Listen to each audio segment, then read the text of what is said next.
Nanti kita lanjutkan ininya nanti setelah buka. Ya. Nah, karena kita istirahat dulu ya. Jadi hampir setengah jam itu istirahatnya.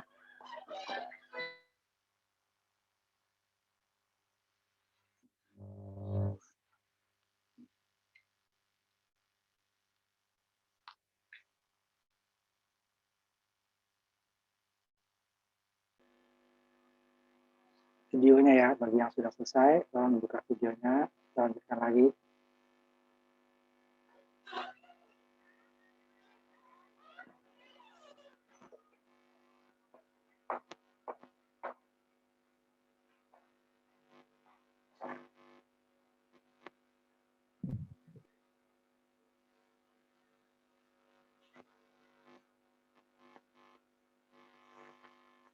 Kita lanjutkan bentuk-bentuk yang skala kecil tadi ya. Ini nama diri yang buka untuk ke jaringan ya.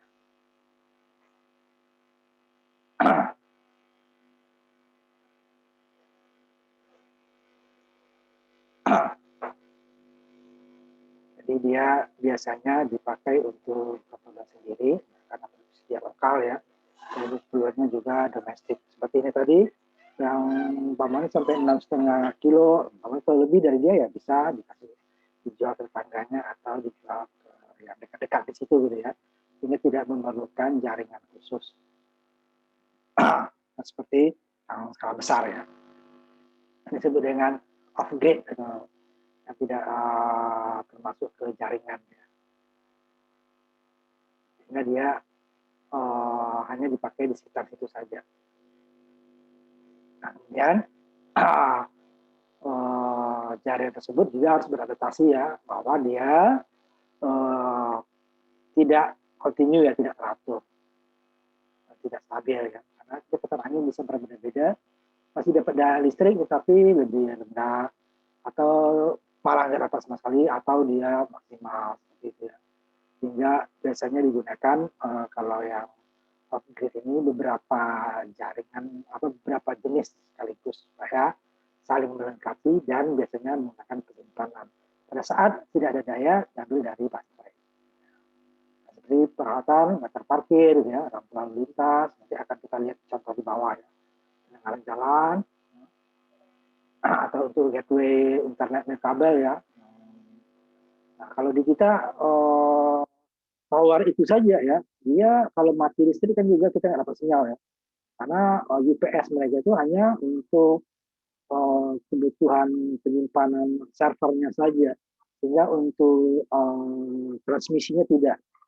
Tidak aja listrik mati, power juga ikut mati transmisinya ya. Sedangkan di dalamnya dia pakai UPS itu ya. Nah, kalau dengan menggunakan energi terbarukan, itu kan baterainya bisa dipasok terus ya selagi ada matahari, jadi ada angin gitu ya. Jadi bisa dipasok terus sehingga pada saat listrik mati dia masih punya cadangan.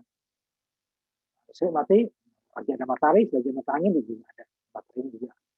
Nah, itu biasanya yang remote biasanya ya, itu jaringan yang perlu ya. Nah, soal kalau menyediakan bisa kan mahal. Nah, itu transmisinya.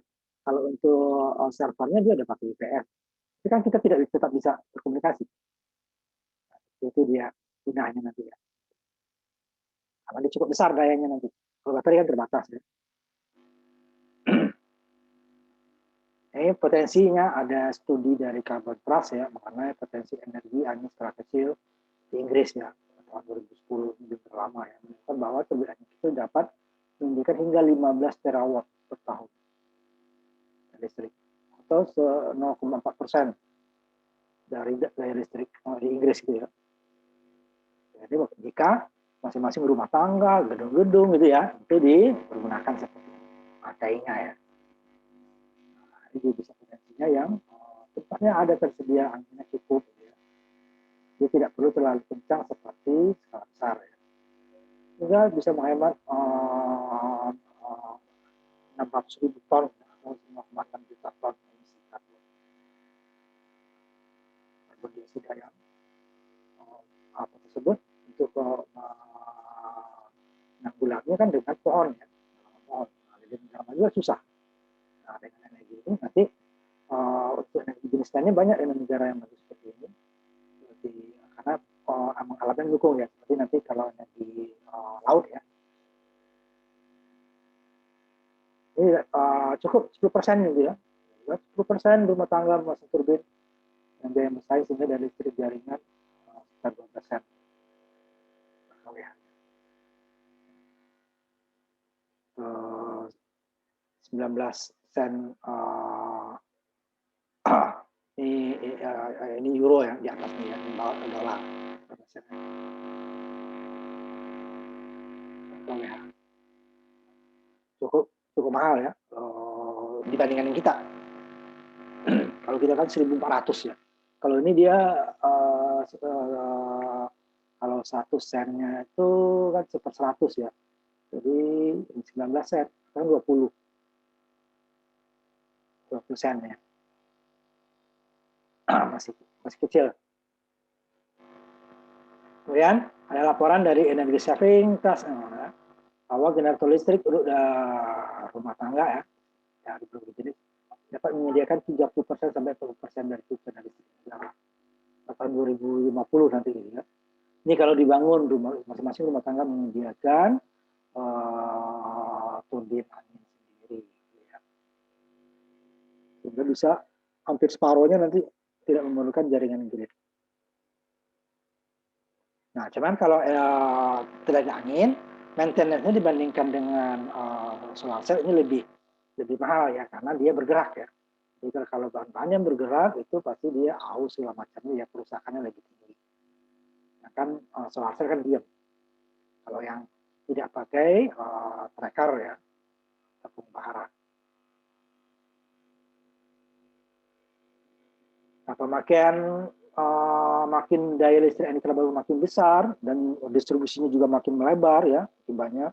Ini adalah konsekuensi dari meningkatnya kesadaran akan perubahan iklim. Ini biasanya ya orang negara maju itu lebih, karena hutan mereka ada lebih hancur ya, habis dulu karena mereka industrinya duluan.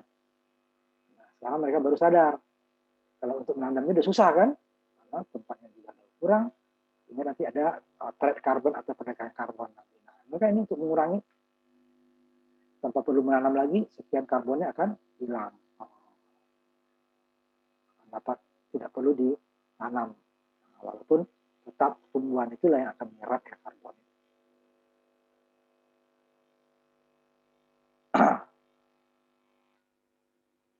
Kemudian ini terhadap lingkungan, nah itu masalah energi fosil itu ya, itu kan masalahnya emang lingkungan ya yang rusak. Pertama tambangnya ya, tambang tersebut untuk normalnya kembali itu sangat mahal biayanya.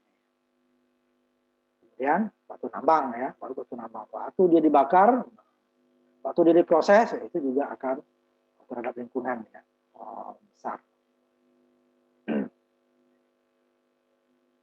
Sedangkan dari tenaga angin ya, hampir sama ya, energi terbarukan semua itu sangat-sangat kecil ya. Bukan tidak ada ya, karena waktu dia pembangunannya itu pasti ada juga karena di industri kan. Nah, energi solar cell juga itu malah kimia ya, bang. Ada kerusakan lingkungan, tapi jauh lebih kecil daripada bahan fosil. Jadi waktu dibangunnya kalau mau fosil kan setiap saat. Tapi angin nanti setelah dia jadi itu nggak ada lagi, boleh dikatakan nggak ada ya. Waktu pembuatannya, sedangkan fosil mulai dari tambangnya sampai dia dibakar itu merusak lingkungan terus. Sehingga dia energi angin ini daya listriknya rendah karbon, katakan ya 0 ya. Tapi kan dihitung waktu pembuatannya ya, pembuatan turbin itu dihitung. Sama juga dengan solar cell juga dihitung. Kalau solar cell nggak ada 0 ya, tapi waktu pembuatan solar cell-nya itu dimasukkan ke yang karbon tadi ya, nilai karbon. Nah, ini agak berbeda dengan matahari. Kalau tenaga angin juga lahannya luas, tapi dia masih bisa digunakan oleh yang lain. Sedangkan kalau yang matahari ya udah hampir sangat jarang ya, hanya tumbuhan tertentu yang bisa dia di bawah solar cell hidupnya. Sedangkan kalau angin tidak. Seperti ini tadi contohnya ya. Nah, ini kan jaraknya jauh ya. Nah, antara ini kiri kanannya dan bisa digunakan. Tentu tidak boleh langsung di bawahnya ya, karena itu tetap berbahaya. Karena kemungkinan dia roboh, kemungkinan dia rusak itunya ya, turbinnya ada ya.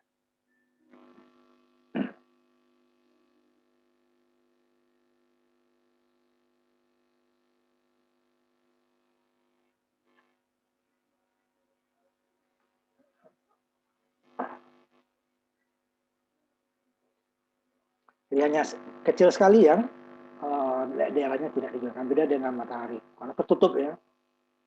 Ini tidak, coba masih jaga jarak ya, supaya dia jika terjadi apa-apa tidak mengganggu atau tidak merusak terhadap tanaman, terhadap hewan atau orang.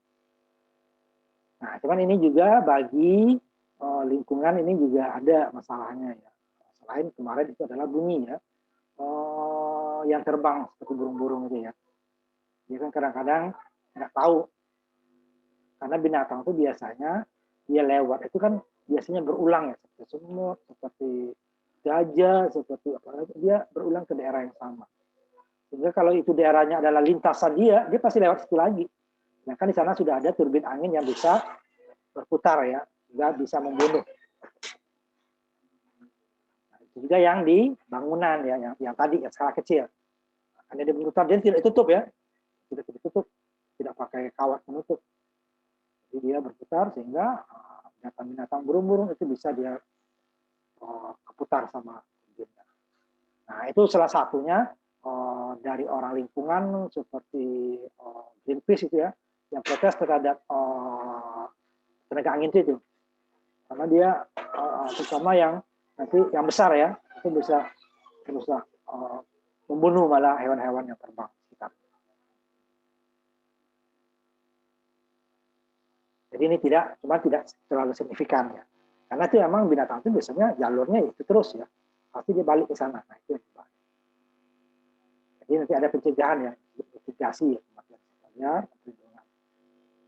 Sehingga ini yang mempengaruhi pengawasan terbit angin. Ada juga yang protes ya, binatang. Nah, itu bisa memusnahkan ya binatang. Kemudian kebisingannya ya cukup rendah ya, terdekat baru. Juga angin menghasilkan kebisingannya, pasti ya berputar ya, pasti bising.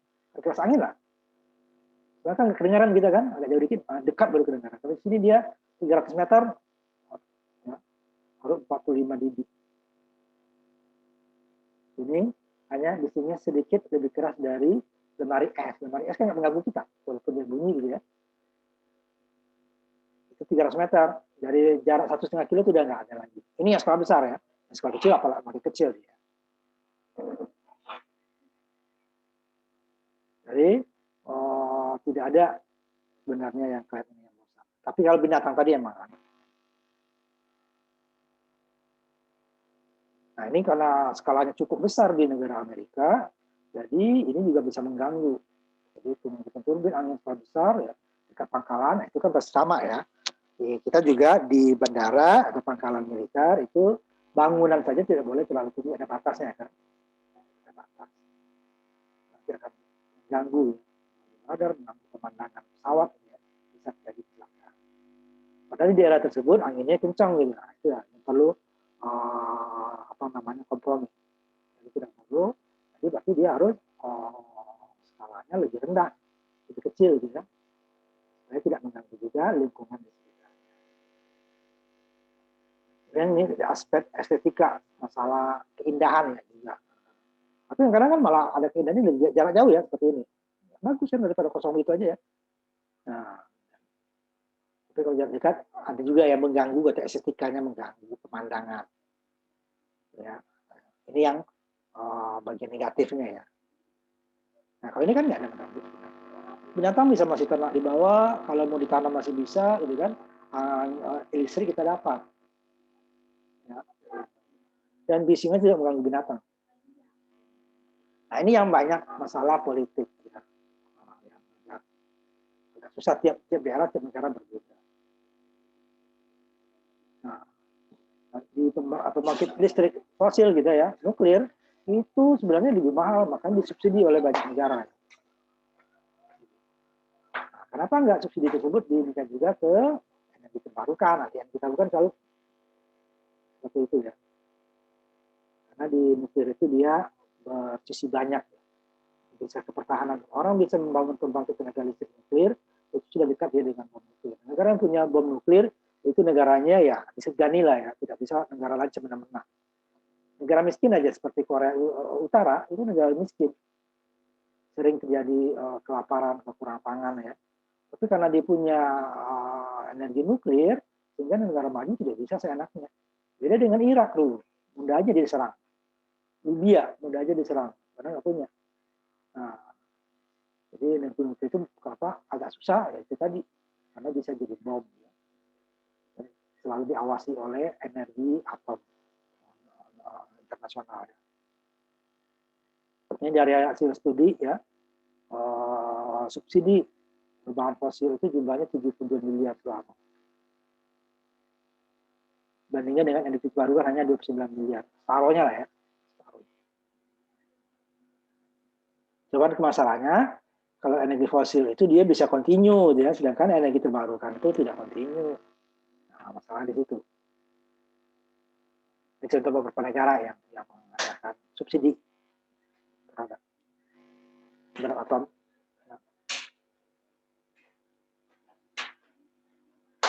Nah, sini dia mengatakan bahwa di sini dengan energi 2011 ya, subsidi dalam teknologi energi hijau yang belum kompetitif ya, sehingga memberikan intensif untuk berinvestasi dengan keamanan energi ya.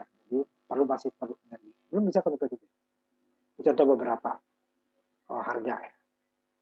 Yang usah kita dalami, contoh saja itu ya. Nah ini dia contohnya. Karena politik tadi ini kan politik ya maksudnya. Lobby ke, kalau kita ke DPR-nya ya, misalnya kan ke senator, kamar senat gitu ya. Habis kan lobbynya sekitar 5 juta pada timur untuk melobi.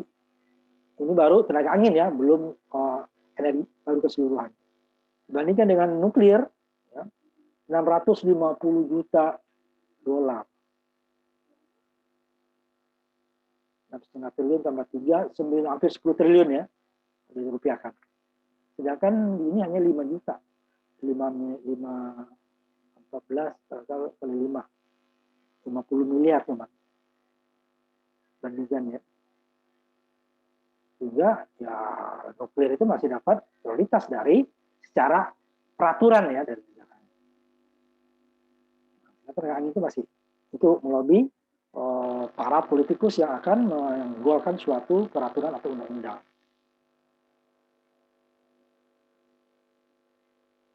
Nah, 2011 pada saat itu ya salah satunya itu tuh ya, nuklir di Jepang ya. Nah, makanya proses energi terbarukan makin ditingkatkan. Tetapi tidak signifikan energi fosil, itu masalahnya. Terlalu kecil, nuklir itu lebih besar. Ini contoh di Jepang. Jepang itu di negara Asia itu termasuk yang terbesar ya penggunaan energi nuklirnya. Tapi juga menggunakan angin. Ya. Nah, nanti sama sama kita tuh kepulauan, tapi lebih dekat ke benua ya, sehingga anginnya lebih besar daripada di Indonesia. Kita di sana sering malah yang perlu dikurangi ya, sering topang Jepang kan. Jadi pada saat topang itu nih direm, matikan ini ya, tidak bisa bergerak. Kalau di Indonesia boleh kan tidak ada. Dengan puting beliung saja itu masih aman. Nah, kemudian opini publik itu adalah pendapat masyarakat ya. Jadi di Eropa itu 80%-nya mendukung. Terbarukan lah khususnya. Kita bisa di Jerman memperkerjakan sampai 90.000 orang. Tenaga angin saja ya, ini. 4% dari Jerman. Cukup besar. Kita masih, ini baru angin deh ya. Solar cell-nya di Jerman itu juga selain solar cell juga biomasa gitu ya. Kemudian juga nanti tenaga laut ya.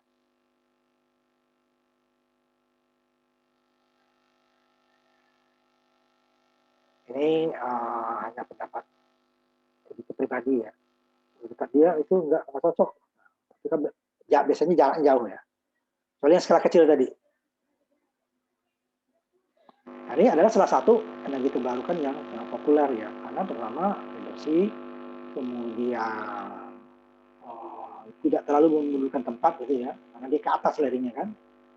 Nah, sedangkan kalau solar cell kan perlu luasan yang areanya harus luas. Makanya angin itu lebih banyak. Cuman masalahnya kan sumber angin tidak semua daerah ada yang cocok gitu ya. Spanyol malah banyak mendapat tantangan ya untuk pemasangannya. Kemudian untuk di lepas pantai itu lebih kontroversial karena untuk pantai itu juga ada selain untuk ini kan juga untuk pelabuhan, lalu lintas laut gitu ya. Kemudian juga untuk pariwisata. Padahal kalau dari sisi angin itu banyak ya, banyak pantai pasti lebih banyak daripada darat itu ya.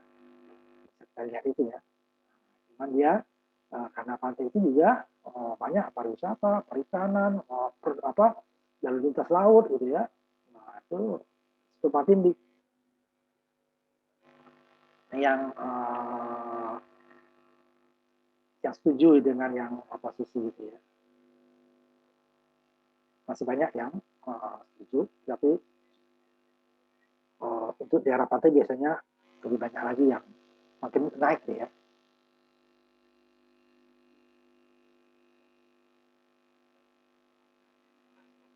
Jadi dari Eropa lah umumnya ya, itu 80-90% mereka bahwa energi terbarukan itu adalah sumber yang baik begitu. Hanya 4% yang jadi. Itu tidak bisa diandalkan, tidak kontinu tadi kan, kemudian dan mahal. Ya, itu masih kalau mahal makin turun ya, dia makin turun. Jadi kan ada 6% tentang yang lainnya ya,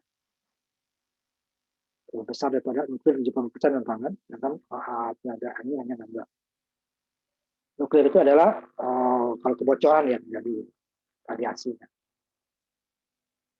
Ini yang beberapa daerah ya kita bahas terlalu dalam. Sebagian besar mendukung. Ini negara maju kebetulan ya, ini negara berkembang itu belum ada data. Nah, dia lebih banyak ke fosil karena mudah pembangunannya ya. Kemudian itu pariwisata tadi kan, ini mengganggu pariwisata.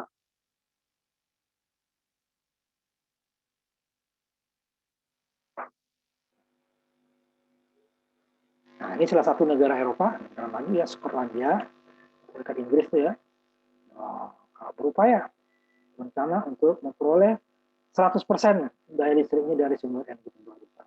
Karena mereka ada di laut sana ya, laut, angin dan apa namanya matahari. Eropa mataharinya tidak sebanyak kita, berencana sampai 100%. Yang kita untuk 20% aja masih jauh. Di Jerman, ratusan ribu orang ya, terlibat di dalam kecil dan menengah. Yang kecil itu kan biayanya nggak terlalu mahal. Ya. Di negara Eropa Barat terutama ya.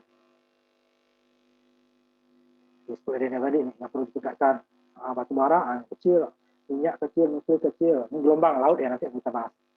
Gelombang. Laut ada dua nanti, gelombang dan surut ya. Ini angin.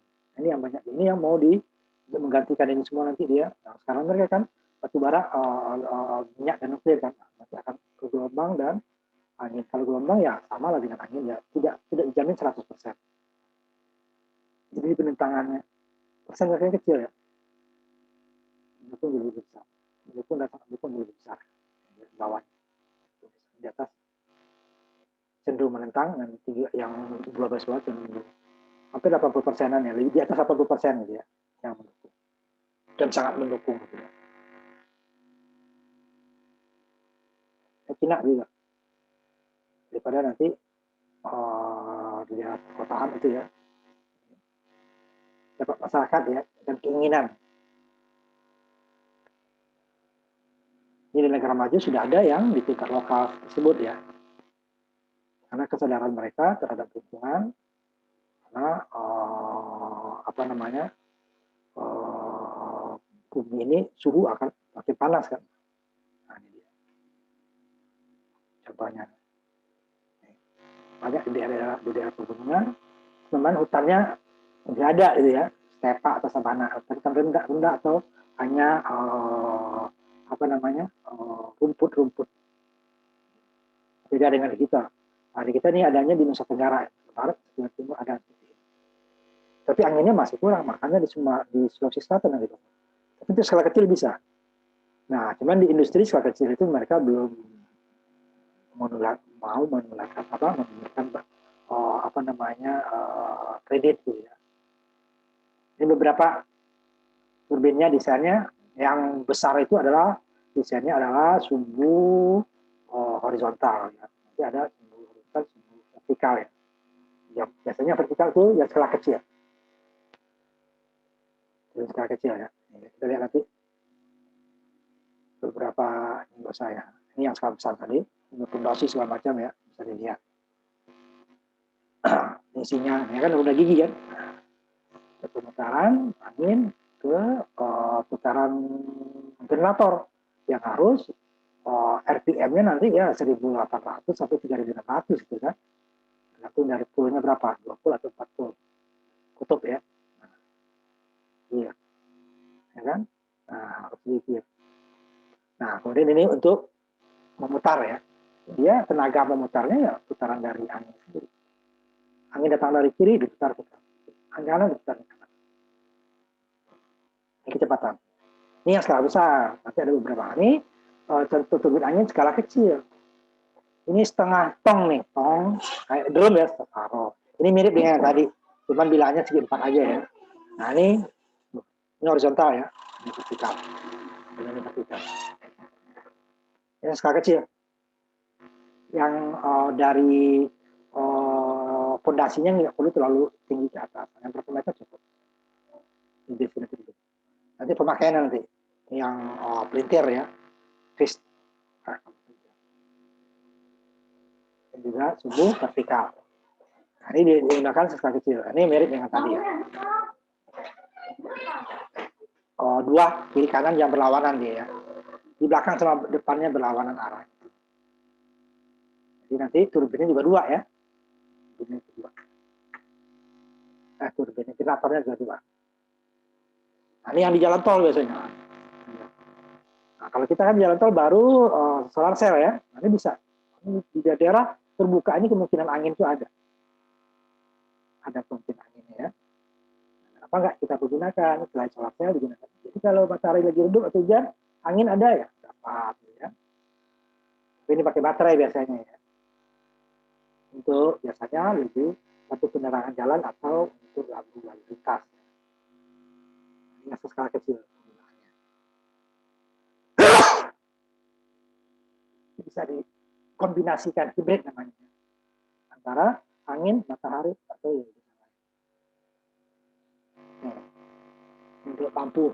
Nah, kalau di kita kan di atasnya solar cell kan, nah, ini bisa solar cell taruh di atasnya lagi, di atas ini nggak ganggu kan, ini disininya angin sehingga dapat dua sumber daya kita. Pada saat salah satunya nggak ada, ini yang lain bisa, apalagi dua-duanya ini bisa dipergunakan. Nah, sini yang tenaga angin skala kecil, yang pemakaiannya adalah lokal. Berbeda dengan yang ini tadi ya, yang skala besar, yang nah ini dia biayanya sangat besar dan perlu penelitian kecepatan angin di daerah tersebut dalam waktu yang lama. Nah, kalau ini kan kecil biayanya, nah nggak perlu. Dia hanya sifatnya kalau pemakaian anginnya nggak stabil, jadi substitusi saja sebagai tambahan. Jadi dia dikombinasikan pemakaiannya dengan energi terbarukan lainnya. Karena tidak ada selain ini ya, ada energi yang kontinu itu adalah panas bumi. Nanti kita bahas panas bumi. Selagi bumi ini panas buminya dari bumi dapat, itu dia sama seperti uap yang tidak perlu pakai kita batu bara. Uapnya memanaskannya bumi yang memanaskan. Nah, itu adalah energi terbarukan yang kontinu. Selain itu tidak ada. Angin pasti ada berhentinya atau pelannya. Matahari pasti ada, siang malam aja udah jelas kan. Kemudian mikrohidro juga lebih stabil ya, lebih stabil. jika lingkungannya mendukung ya. Lingkungan mendukung berarti hutannya masih lebat gitu ya. Bisa. Jadi mikrohidro dengan panas bumi lah yang lebih tinggi. Cuman panas bumi dan mikrohidro letaknya itu jauh ya. Di daerah pegunungan. Nah, yang lain-lain itu bisa skalanya bisa besar selain panas bumi ya. Tapi dia tidak kontinu. Angin, matahari, tergantung luasannya ya. Kalau matahari kan tergantung luas. Nanti gelombang, nanti juga pasang surut, nanti ada lagi otek gitu ya. Nanti energi lautnya ada 3. Nanti kita bahas ketiganya. Gelombang itu yang paling banyak, kemudian pasang surut, kemudian yang paling sedikit itu nanti karena malah tarafnya itu masih banyak taraf bulat yang otek, ocean thermal energy, panas laut ya, sesi panas. Jadi gimana? Nah, itu kita bahas. Nah, itu dia energi terbarukan yang bisa skala besar dan mahal, bisa skala kecil dan murah. Cuma tentu ininya, nah inilah yang digunakan untuk rumah-rumah yang tadi seperti di Inggris. Masing-masing rumah menyediakan sendiri sehingga energi-energi alam yang ada itu bisa digunakan menjadi listrik. Tidak perlu kita membakar fosil. Jadi atau sangat mengurangi seperti Polandia tadi, mau dia itu angin dan gelombang tadi kan, gelombang-gelombang laut itu ya. 100% mau target dia. Walaupun tidak tercapai itu kan sudah sangat bagus.